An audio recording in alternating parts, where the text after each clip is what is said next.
O autismo é um transtorno no desenvolvimento neurológico que atinge a forma como a pessoa pensa, se comporta e interage. Sabemos que muitos pais, quando têm o diagnóstico de autismo dos seus filhos, se perguntam como um autista pensa, como vai ser a vida dele quando adulto. Pensando nisso, convidamos a Mariana, que tem autismo, para vir aqui explicar para nós como que funciona, como que é a rotina dela, né? Bom dia, Mariana. Bom dia, Bárbara, tudo bem? Como vai? Tudo ótimo, muito obrigada por vir aqui na nossa É um redação. prazer. É um prazer também. Mari, vamos começar contando quem é você, a sua idade e com quantos anos que você teve o diagnóstico. Bom dia, pessoal. Meu nome é Mariana Luz Pérez. Eu tenho 21 anos, fui diagnosticada com 6 anos de idade e hoje vivo uma vida um pouquinho diferente das outras pessoas, mas um pouquinho melhor graças aos neurotípicos que me ajudam, que são as pessoas que não têm autismo. Certo. Mari, você foi diagnosticada com qual nível de autismo? Eu fui diagnosticada com o grau número 1, que é o autismo leve. Sim, o autismo, pessoal, ele tem 3 graus, né, até então, que é o 1, 2 e 3. Então, a Mariana foi diagnosticada com o nível 1 de autismo. E quais foram as características que os teus pais contam para você que levaram eles a perceber que você tem autismo? As características são assim, eu ficava mais sozinha, eu tinha um pouco mais de dificuldade para socialização e também eu ficava muito tempo ligada mais às pessoas, assim, eu conversava menos com as pessoas, ficava mais sozinha e tentava fazer as coisas um pouquinho mais sozinha por conta de não saber sobre o autismo, mas eu atualmente sou um pouquinho mais sociável, um pouquinho gosto de ficar mais sozinha também, mas eu gosto bastante de conversar com as pessoas. E você estava nos contando, né, Mari, sobre o porquê geralmente vocês costumam ficar um pouco mais, não se socializar tanto, mas também que diz respeito a como as pessoas tratam vocês, né? Exatamente, gente, Bárbara. Assim, as pessoas tratam a gente diferente por não saberem muitas coisas do que falar, do que fazer, do que as pessoas realmente pensam umas das outras, assim, né? Porque, assim, quando a pessoa não sabe realmente o que é o autismo, as pessoas pensam que vamos tratar diferente, a gente não sabe o que vai acontecer, vamos ver o que vai ajudar, né? Mas cada autismo tem sua característica, mas cada um fala por si, não por todos. Nós temos um lema: nada sem nós, nem nós. Isso mesmo, nada sobre nós sem nós, né?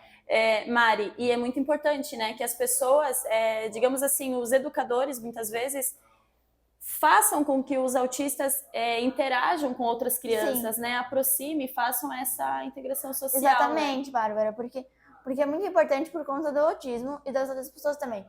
Porque no momento que tu insere uma criança autista dentro de um colégio, dentro de uma escola, o que você quer para o seu filho, sua filha? Eu não sou mãe, mas daqui a 7 anos eu pretendo ser mãe. Mãe, mas por fertilização, porque para mim os homens não são exatamente o que eu achava que eram, mas eu vou fazer algo assim mais voltado para mim. Eu quero ser mãe com 28, eu quero ter.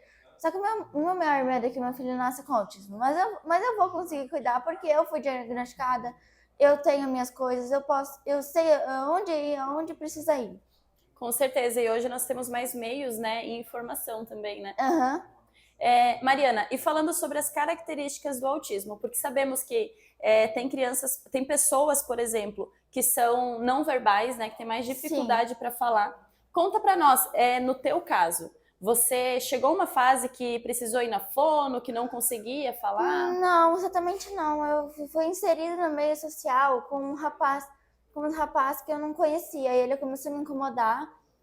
E ele começou a me incomodar e ele me deu um susto. E eu levantei a mão para uma professora e disse: professora, o fulano está me incomodando. Nando, será que ele poderia levantar e, por gentileza, pedir desculpas? Isso você tinha quantos anos? Eu tinha 2 anos de idade. Então você não falava até então? Não falava, eu parei de falar com 1 ano e 8 meses e voltei a falar com 2 anos de idade. E você comentou que o autista tá aqui dentro, né? O que ele quer falar, ele só não consegue Verbalizar. Isso. Que interessante. Depois disso, você passou a falar muito bem. Exatamente. Outras características, Mariana. Você gosta de abraços? Adoro abraços. Em relação ao som alto, ao barulho, você se incomoda? Um pouco com algumas características meio que um cortador de grama, barulho alto de moto.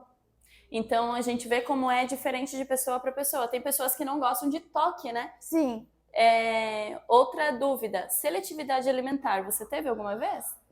Eu comi um pouco mais de coisas brancas, mas eu continuo comendo, mas adoro saladas, adoro coisas bem coloridas. E me surgiu uma dúvida quando você falou de branco. Você costuma separar as coisas por cor ou você fazia quando era criança?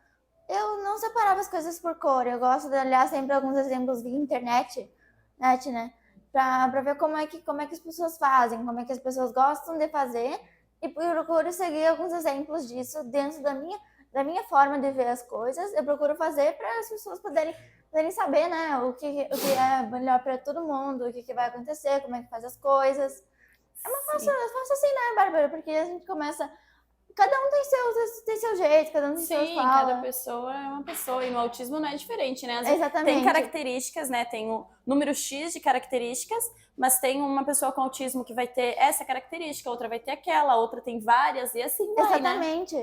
né? Mariana, outra dúvida sobre a tua história. Sim. Você foi diagnosticada com 6 anos, mas Sim. com 6 anos você já sabia que tinha autismo ou você percebeu mais velha? Eu não tinha nem ideia que eu tinha autismo. Eu fui descobrir lá pelos 13 anos de idade que eu tinha autismo.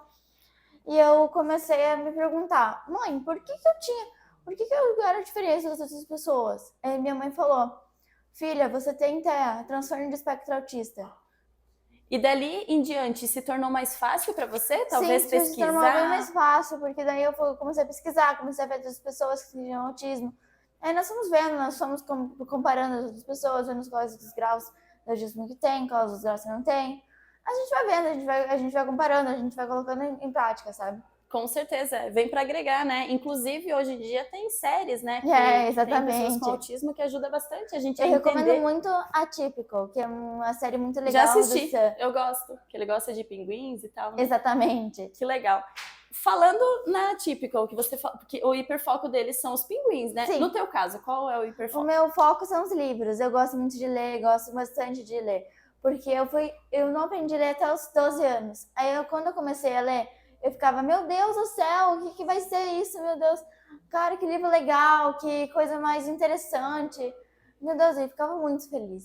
Porque a pessoa com TEA, ela tem o hiperfoco, né? Ela tem suas paixões. Então, geralmente, quando tem algo que ela gosta muito, ela não desfoca. Que é o caso da Mariana com os livros, né? Exatamente. E em relação aos livros, você tem um sonho, talvez, de estudar algo relacionado? Eu tenho sim, Bárbara. Eu tenho um sonho de montar a minha própria livraria, montar minha editora. Tudo em São Paulo, só que eu ainda tenho que cursar letras. Mas eu quero muito fazer isso. O pessoal indica muito fazer faculdade de letras para quem gosta de livros. É muito legal. Que bacana. Mariana, vamos falar também sobre...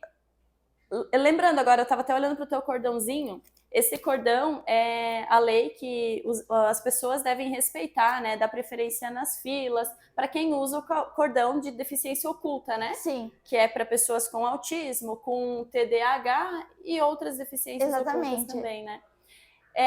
Você sente que as pessoas percebem, entendem já que esse é um cordão para esse fim? Sim, eu entendo, porque as pessoas olham esse quebra-cabeça aqui, que é vermelho, amarelo, azul, e também as pessoas também têm que aprender com algumas coisas, algumas atitudes também. Mas é normal para todo mundo a gente falar que tem algumas coisas que ninguém vai entender, né? Ninguém é perfeito, ninguém tem como não saber, né? Mas a gente vai tentando. Sim, mas é bom, a gente tá mostrando cada vez mais, né? Então, quando vocês verem alguma pessoa no supermercado, em algum outro lugar, com esse cordão, é interessante que dê um lugar na fila, né? Que dê preferência, porque tem autistas que não gostam, por exemplo, de lugar muito cheio, muito movimentado. Exatamente. É o teu caso? Nem sempre. Nem sempre a gente vai gostar, nem sempre a gente vai amar. Sim. No caso, às vezes dá, assim, uma sensação ruim, assim. Exatamente. Dá uma sensação um pouco ruim, porque tem muita gente que fala, muita gente que ouve, muita gente que não tem noção de como é a coisa pra nós. Porque a gente sente a gente sente que de vez em quando incomoda o barulho, incomoda algumas coisas, mas a gente vai indo. Essa questão analisando. sensorial, né? Exatamente. Sim. E, Mariana, quais conselhos você daria? Vamos supor que com certeza tem muitos pais que estão tendo o diagnóstico agora ou que estão percebendo que talvez o seu filho, sua filha tenha autismo. Quais conselhos você daria para essas pessoas? Olha, pessoal, assim, ó, eu vou dizer pra vocês assim, ó. Procurem um neurologista. Procurem, diagnostiquem seus filhos. Tenham uma boa base. Estimulem eles com jogos, com leituras, com gente que faça. Ensine os filhos esses 4 anos a ler, a escrever. Mesmo que tenham autismo, não tenham vergonha. Façam isso. Não deixem os filhos de vocês avançarem para um grau que não vai ter um diagnóstico. Porque o diagnóstico é importante. O diagnóstico é uma coisa que vocês têm que aprender, tem que diagnosticar. Mesmo não tendo autismo ou não, vocês têm que diagnosticar, porque é importante para todo mundo. Com certeza. E o autismo, ele tem muitas dificuldades, inúmeras, mas não é um limite, né? E temos aqui a Mariana para provar, que está aqui nos dando entrevista, que tem seus sonhos e que com certeza vai atingi-los. Muito obrigada, Bárbara. Mariana, então é isso. É claro que o autismo, ele traz muitas dúvidas, né? A gente tem que estar sempre buscando mais. Sim. Mas quero te agradecer. Obrigada a você também, Bárbara, pela oportunidade. Sinto muito lisonjeada por isso. Muito obrigada. Ficamos muito felizes também de te receber aqui. Sim. E continue nos acompanhando para mais informações. Sim, vai ser sempre uma honra. Muito obrigada. Para mais informações, acessem lancenoticias.com.br. Grupo Lance Notícias. Nosso lance é você.